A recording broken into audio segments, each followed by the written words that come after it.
ดีครับทุกคนเจอกันคลิปที่2ตอนนี้เวลา 11:03 นาที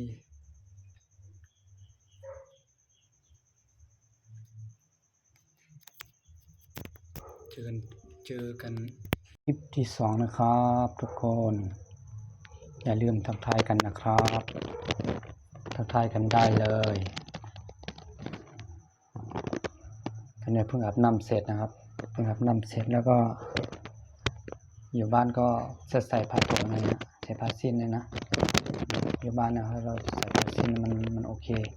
มันง่ายดีไงนะเราใส่ผ้าสิ้นมันดูสบายดีกว่านะส่วนใหญ่ถ้าผมอยู่บ้านอยู่คนเดียวก็จะใส่ผ้าสิ้นคือคลิปวิดีโอนี้จะมาพูดเกี่ยวกับเราใส่ผ้าอยู่ที่บ้านนะไม่ว่าจะเป็นชุดนอนเสื้อแขนสั้นนอนหรือว่าเสื้อที่มันเป็นเสื้อกล้ามนะเสื้อกล้ามที่มันไม่มีแขนตัวนี้นะที่มันมีแขนนั้นเนี่ยเขาเรียกว่าเสื้ออะไรที่มันเป็นเสื้อแบบนี้นะที่มัน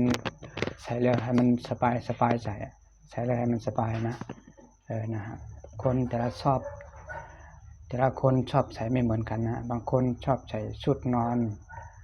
กางเกงขาสั้นนอนแล้วอาจจะไม่ใส่กางเกงในนอนอย่างเงี้ยนะจะไม่ใส่กางเกงในนอนอย่างเงี้ยบางคนมันชอบใส่กางเกงใหญ่ๆนะฮะกางเกงบอกกางเกงที่มันชุดนอนนะทุกคนก็จะรู้จักกันอยู่เนาะชุดนอนที่มันใส่ได้สบายส่วนผมชอบใส่ผ้าสิ้นนอนอยู่บ้านนะชอบใส่ผ้าสิ้นที่อยู่บ้านมันคือมันสบายใจมันนั่งยังไงก็ได้นะมันอยู่ยังไงก็ได้ผ้าสิ้นมันไม่ได้กลัวมันหลุด